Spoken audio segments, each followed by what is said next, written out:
Hello. Group 4 के हम paper लगाएंगे 2018 के कंप्यूटर के बारे में इस पे बताया गया है। पहला क्वेश्चन देखते हैं हम। एमएस वर्ड में लैंडस्केप को और क्या कहा जाता है। मतलब पोर्ट्रेट और लैंडस्केप दो चीज़ आती है, ये किसके अंतर्गत आती है तो याद रखना ये पेज ओरिएंटेशन के अंतर्गत में आती है। हम इसको प्रिंट देने के लिए यूज़ करते हैं। मार्जिन जो होती है वो हमारे को किनारे किनारे में छोड़ी जाती है, लेफ्ट और राइट साइड में, उसको मार्जिन कहते हैं। और प्रिंट प्रीव्यू मतलब जब भी कोई चीज़ को हमको प्रिंट करना होता है उसके पहले हम एक बार देख लेते हैं कि हमारा प्रिंट जैसा हमें चाहिए वैसा आ रहा है या नहीं आ रहा है। ठीक है। और अलाइनमेंट एक अलग चीज़ होती है जिसमें साइज को जमाया जाता है। अगला क्वेश्चन पे आते हैं हम। एमएस एक्सेल 2004 में F4 का क्या कार्य है। ये क्वेश्चन बहुत इंपॉर्टेंट है, कोर्ट में भी आ चुका है और ये एक प्रकार से हमारा रीडू का काम करता है। ठीक है। कंट्रोल+Z अंडू होता है और कंट्रोल+Y रीडू होता है। तो रीडू का काम करता है मतलब रिपीट एक्शन को वापस देखने के लिए करता है या रिपीट एक्शन करने के लिए यूज़ किया जाता है। इसके बाद में हमारा अगला क्वेश्चन है दोस्तों, हम इसको देखते हैं। हमारा अगला क्वेश्चन है कि इन एमएस एक्सेल 2010 में मैक्सिमम बटन कहाँ लोकेटेड होती है। तो हमको मालूम है मैक्सिमाइज की बटन हमेशा टॉप में होती है, वो भी 3 बटन रहती है, क्लोज और मैक्सिमाइज और मिनिमाइज। तो इसको हम बोलेंगे ऊपर दाएं और कोने पर, मतलब कि टॉप में, अपर राइट हैंड कॉर्नर पे होती है। हम जानते हैं तीनों बटन। मिनिमाइज मैक्सिमाइज को ही रिस्टोर बटन बोलते हैं और क्लोज। हमारा अगला क्वेश्चन आ जाता है, यहाँ पे हम देखते हैं क्या है कि एमएस एक्सेल में, यहाँ पर एमएस एक्सेल 2007 में मल्टीपल सीट से एक सीट में डेटा को संयोजित, संक्षिप्त और सारांशित करने को इस रूप में जाना जाता है। तो ये एक वर्ड है, याद रखना, कॉन्सलिडेटिंग। कॉन्सलिडेटिंग डेटा के अंतर्गत में हम डाटा को क्या करते हैं, बहुत सारी शीटों में से एक सीट में डाटा को संयोजित करते हैं, संक्षिप्त करते हैं और सारांशित करते हैं, मतलब कि उसका एक एक आंसर निकालते हैं कोई एक। तो इस वर्ड के लिए हम यूज़ करते हैं कॉन्सिलिडेटिंग। और ये कहाँ पे किया जाता है, एक्सेल में किया जाता है 7, 10 और बाद के एक्सेल में, है ना, सीट में। तो इसको बोलेंगे कॉन्सिलिडेटिंग। ठीक है। उसके बाद में अगला क्वेश्चन आता है, एमएस एक्सेल 2010 में चयनित पंक्ति जो हमने सेलेक्ट करें हैं, रो, पंक्ति मतलब रो होता है, वो हाइड करने के लिए उपयोग की जाने वाली शॉर्टकट की क्या है। तो यहाँ पे हम कंट्रोल+9 को हाइड करने के लिए यूज़ करते हैं और कंट्रोल के साथ में शिफ्ट दबा के 9 दबाते हैं तो अनहाइड हो जाती है। और जबकि हमको कॉलम को अगर हाइड करना है तो कंट्रोल+0 करते हैं। याद रखना, रो के लिए 9 है और कॉलम के लिए 0 है। बहुत इंपॉर्टेंट क्वेश्चन है।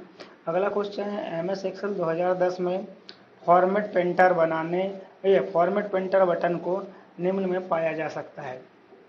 तो यहाँ पे एमएस एक्सेल 2010 में बोल रहा है, फॉर्मेट पेंटर बटन की बात कर रहा है, तो ये इसका आंसर आएगा होम टैब में फॉर्मेट पेंटर बटन पाई जाती है एमएस एक्सेल में।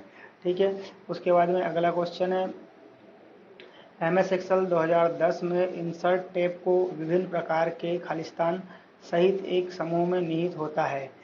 तो एमएस एक्सेल 2010 में हम इंसर्ट टैब में जाते हैं तो उसमें विभिन्न प्रकार के खालिस्तान सहित एक समूह में निहित होता है। तो स्टाइल्स होता है, फॉन्ट्स होता है, इलस्ट्रेशन होता है और कलर्स होता है। तो बोल रहे एमएस एक्सेल 2010 में इंसर्ट टैब में विभिन्न प्रकार के खालिस्तान सहित एक समूह में निहित होते हैं। तो इलस्ट्रेशन, इलस्ट्रेशन आएगा इसका answer. In MS Excel 2010 the insert tab contain a group of different types. Contain of groups, बहुत सारे ग्रुप्स के डिफरेंट टाइप काय में अंतर्गत आएंगे। तो याद रखना कि यहाँ पे पूछा गया है कि इलस्ट्रेशन किसके अंतर्गत आएगा, तो इंसर्ट में आएगा। या फिर पूछा है प्रश्न में कि इंसर्ट टैब में क्या आता है, तो स्टाइल नहीं आता, फॉन्ट नहीं आता, कलर्स नहीं आता, ये सारे के सारे होम टैब में आते हैं। तो इलस्ट्रेशन जो है हमारे किस टैब में आएगा, इलस्ट्रेशन का ऑप्शन इंसर्ट टैब के अंतर्गत आएगा। अच्छा क्वेश्चन है, याद रखना। अगला है, एमएस वर्ड 2010 में हेल्प के लिए निम्न शॉर्टकट की का इस्तेमाल किया जाता है। तो याद रखना F1 की का प्रयोग किया जाता है हमेशा हेल्प के लिए। ठीक है।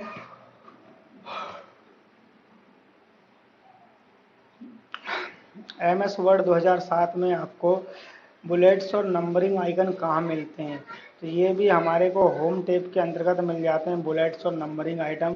और होम टैब हमारा पहला और बाय डिफ़ॉल्ट टैब रहता है एमएस वर्ड, एक्सेल सभी जगह पे। अगला क्वेश्चन है, एमएस वर्ड 2007 में एक डॉक्यूमेंट को देखने के लिए निम्नलिखित में से किन तरीकों का उपयोग किया जा सकता है? हम कोई डॉक्यूमेंट को देख रहे हैं तो केवल फुल स्क्रीन में देख सकते हैं क्या? ऐसा तो नहीं है। केवल प्रिंट आउट लेआउट में देख सकते हैं कि ऐसा भी नहीं है। केवल वेब लेआउट में देख सकते हैं, ऐसा नहीं है। हमारे पास इसके 4-5 ऑप्शन होते हैं, तो उन सभी में देख सकते हैं, केवल एक नहीं हो सकता। ठीक है, इन सब में देख सकते हैं। उसके बाद में अगला क्वेश्चन है, एक कंप्यूटर की डिस्क ड्राइव क्या करती है? तो हमें याद रखना है कि किसी भी कंप्यूटर की डिस्क ड्राइव डाटा को स्टोर करने का काम करती है। जैसा कि एक प्रोग्राम को लिखती है, डिस्क ड्राइव में डाटा के प्रोग्राम को लिख भी सकते हैं। ठीक है। उसके बाद में दूसरा बोला है कि ये केवल एक प्रोग्राम को डिस्क मेमोरी में लोड कर सकती, केवल डिस्क को रीड कर सकती। तो विकल्प ए और बी दोनों दिया हुआ है। एक प्रोग्राम को लिखती है और लोड करने का काम करती है, दोनों ही दिया हुआ है। ठीक है। अगला हमारा आंसर दिया है एमएस वर्ड 2010 में कर्सर के बाईं तरफ। अगर कोई कर्सर, यहाँ पे ये कर्सर है, तो इसके बाईं तरफ मतलब कि यहाँ पे लेफ्ट हैंड साइड में कैरेक्टर को डिलीट करना है तो हम जानते हैं बैक स्पेस की का यूज़ करते हैं जनरली, और राइट साइड के लिए डिलीट की का। एक्सेल 2010 वर्कबुक फाइल के लिए निम्नलिखित में से कौन सा फाइल एक्सटेंशन है? वर्कबुक की बोला है, वर्कबुक बोला है भैया। वर्कबुक काय में होती है? एक्सेल में होती है ना। वर्कशीट्स के बाद में आती है वर्कबुक। तो 2010 की बोला है तो चार चीज आती है, एक्स एल एस एक्स। तो लास्ट में क्या जुड़ जाता है? एक्स एल एस फिर एक्स जुड़ जाता है, तो इसका आंसर हो जाएगा 2 नंबर का हो जाएगा। अगला क्वेश्चन है, एम एस वर्ड 2007 में निम्नलिखित में से कौन सी कमांड कर्सर को एक पेंसिल में बदल देती है? तो याद रखना यहाँ पे इसका आंसर आ जाएगा draw table. Draw table command जो है एक कर्सर को पेंसिल में बदल देती है। जब टेबल को ड्रॉ करना होता है तो हमारा कर्सर पेंसिल जैसे हो जाता है और लाइन के ऊपर लाइन खींचने से बन जाती है लाइनें। निम्नलिखित में से कौन सा एक ऑपरेटिंग सिस्टम है? तो यहाँ पे याद रखना, ये ऑपरेटिंग सिस्टम की बात किया है तो यहाँ पे यूनिक्स आ जाएगा, क्योंकि यूनिक्स एक ऑपरेटिंग सिस्टम, बाकी सब एप्लीकेशन प्रोग्राम है। छठवां क्वेश्चन पूछा है कि खालिस्तान is a considerated to be the father of modern digital computer. तो चार्ल्स बेबेज को बोला गया है हमारे यहाँ पे father of modern computer. Question बहुत पूछा जाता है, चार्ल्स बेबेज ने कौन से 2 कंप्यूटर बनाए थे? तो एक का नाम है एनालिटिकल और दूसरे का नाम है वो भाप से चलने वाला इंजन, डिफेंस इंजन। ठीक है। इसके बाद में दोस्तों अगला क्वेश्चन है हमारा, एमएस वर्ड में निम्नलिखित में से कौन सा फॉन्ट स्टाइल नहीं है?